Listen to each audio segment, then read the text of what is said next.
What does Marc Marquez always say? Follow the rider who needs to push for a lap. It was a big final sector though for Pecco Bagnaia. He pulled a quarter of a second out with Dirtiest. Bikes turn easier without the wind. If you're following someone, it's less physical. I'm wondering if that's helping Marc with his physical problems. But look at this. He's going to torpedo Jorge Lorenzo. While Lorenzo was dropping through the field like a stone. He's not looking to accept the problems at all. MotoGP rewards courage. It rewards speed. It rewards talent. But right now, in this exact era of the sport, riders are playing a different game too.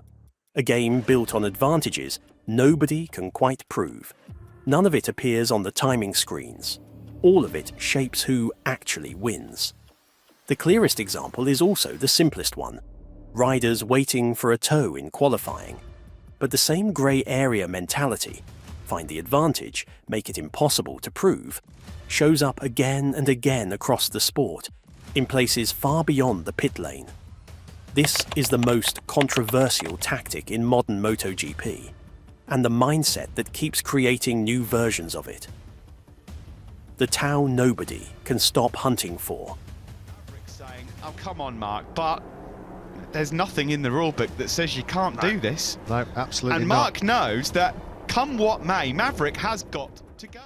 Walk through the pit lane during a modern MotoGP qualifying session and you'll see something strange. Riders on multi-million-pound prototype machines, crawling along at a fraction of race pace, glancing over their shoulders, waiting. They're hunting for a tow. Here we go, now this is what we like. Well, that was brilliant. Jack Miller there looking straight over to Marc. He knows exactly what Marc wants to do as well. A tow works because of slipstreaming. When a rider tucks in directly behind another bike on a straight, the rider in front punches a hole through the air, and the rider behind gets pulled along through the resulting low-pressure pocket, gaining real measurable speed for almost no extra effort. A well-timed tow on MotoGP's longest straights can be worth several kilometers an hour at the exact moment a rider needs to carry maximum speed into a flat-out lap. That difference in speed can be the gap between starting on the front row and starting from the back of the grid. By 2024, the frustration had spilled into the open.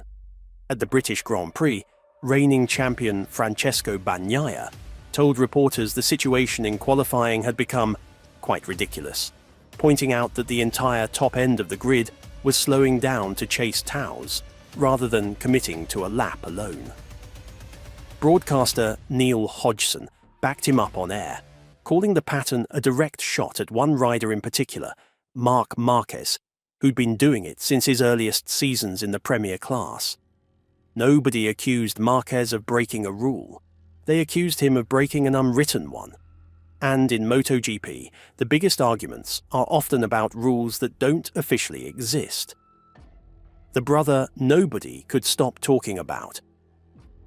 Third place, Alex goes around the outside of Marc, almost going through two. They lean on each other, don't they, the brothers? But it's Marc that has the early advantage. In 2025, Marc Marquez won his 7th Premier class title.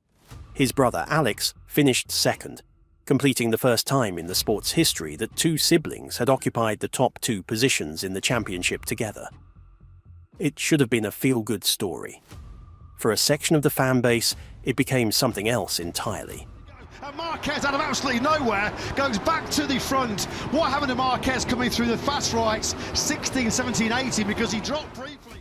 Online, theories spread that Alex was deliberately not pushing as hard as he could when racing directly behind Marc, accused, in the language fans used at the time, of sandbagging. The suspicion was never proven, and plenty of riders and observers pushed back hard against it, pointing out that Alex was simply racing one of the most dominant riders in the sport's history, and that the appearance of restraint was easy to misread as something deliberate. Whether anything was actually happening on track or not, the controversy revealed something the sport rarely has to confront so directly. When family ties sit on top of competition, fans stop trusting their own eyes. The exact same move can look completely different once suspicion enters the picture. Slipstreaming and racecraft both rely on something race officials cannot easily measure: intent. A rider holding a particular line or not attacking a particular braking zone might be racing cautiously, conserving the bike, or genuinely incapable of finding a way past. Officials can review footage. They cannot read minds. That gap between what happened and why it happened is exactly where most of these controversies live.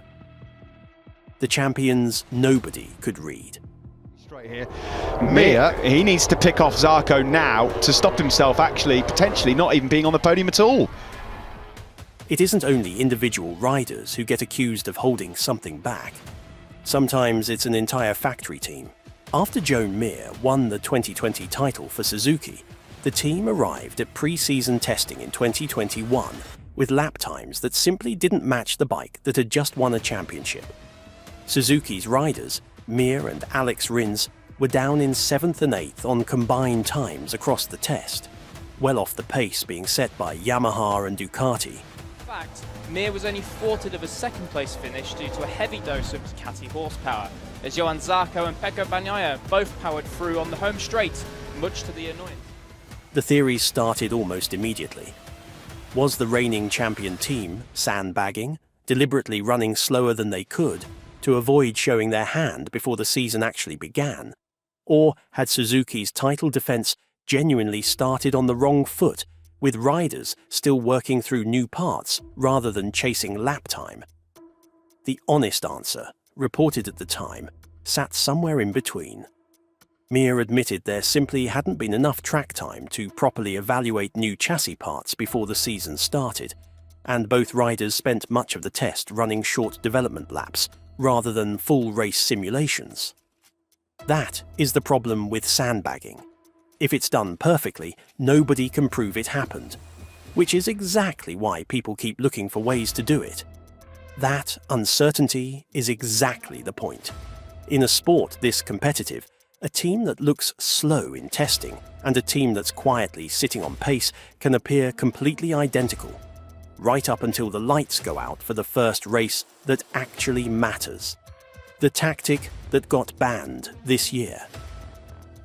Bagnaia's gone down. Pecco Bagnaia has crashed while chasing Fabio Quartararo, the man who is trying to wrestle the world title away. I just wonder where there's maybe some rain spots a factor. Not every tactic survives contact with the rulebook. One of the newest only lasted a couple of seasons before officials shut it down completely. Through 2025, race direction noticed a pattern repeating at the end of qualifying sessions. A rider would crash or suffer a technical problem in the closing minutes, and rather than being cleared from the racing line quickly, would remain stopped in a position that triggered yellow flags right as rivals were starting their final, fastest lap. Oh, someone's gone down, and so the yellow flags are out. Oh, and that's a horrible crash. Oh, with the yellow flag. That's Thomas Bargaro. It's Joan Mir who's crashed at 15. Yellow flags being waved. So yellow flags is a warning of danger. Officials had already taken tentative action after an incident involving Alex Rins in Indonesia, where the rider's prolonged presence in a dangerous spot disrupted the field behind him. For 2026, the sport went further, formalising what's now described as a soft ban on returning to the racing line after a crash or technical failure. Any rider in that situation is moved immediately behind the first line of protection by marshals, removing the ability to linger anywhere near a fast lap in progress. Nobody was ever formally charged with deliberately crashing to disrupt a rival's qualifying lap. Proving intent in a split-second incident is close to impossible, but the rule changed anyway, because whether or not it was ever truly deliberate or not, the outcome for everyone behind was exactly the same. The proposal that split the entire grid.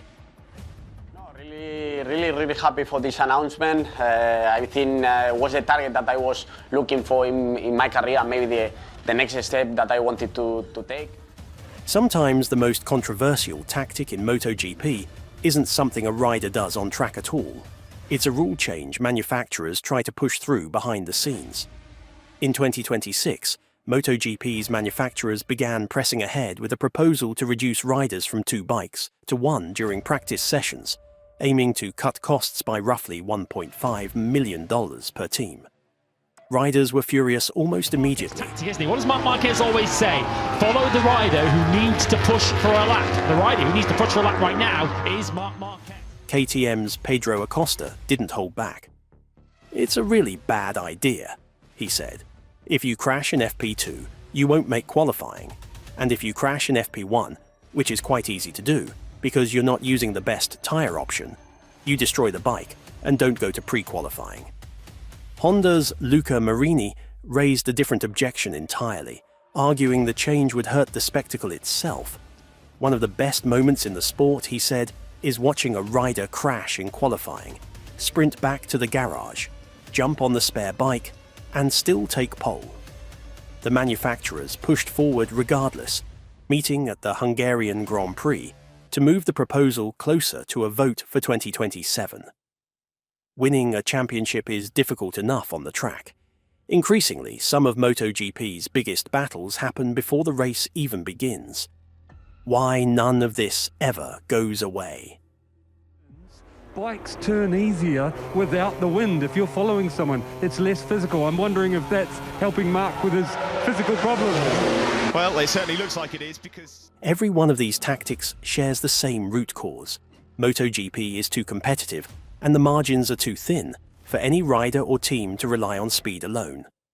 Officials have tried to legislate some of it away. A proposed rule would require riders to stay within a fixed percentage of their fastest lap split, removing the ability to simply crawl around, waiting for a tow. Riders caught actively blocking a rival in qualifying, as KTM's Marco Bezzecchi and Honda's Luca Marini were in 2026, can now face grid penalties. But for every tactic officials manage to close off, the underlying incentive remains exactly where it always was. When the difference between victory and defeat is measured in fractions of a second, almost any advantage starts to look reasonable, especially the ones nobody likes. What these tactics say about the sport right now. He's nowhere near close enough if Pecco Bagnaia nails this final two corners. Marc Marquez will feel incredibly aggrieved, and you have to have an element of sympathy for the Spanish rider. MotoGP celebrates courage. It celebrates speed. It celebrates talent. But right now, in this generation of the sport, there's a quieter contest running alongside all of it. The contest for position, for intent nobody can prove, for the wheel in front of you, or the proposal being negotiated in a meeting room you'll never see. Because the most controversial tactics in MotoGP aren't usually illegal. They simply work. And in MotoGP, the hardest advantage to stop is the one nobody can prove exists. What do you think is the most controversial tactic in MotoGP right now? Let me know in the comments below. And if you enjoyed this story, please consider subscribing. There are many more incredible stories from MotoGP still to come.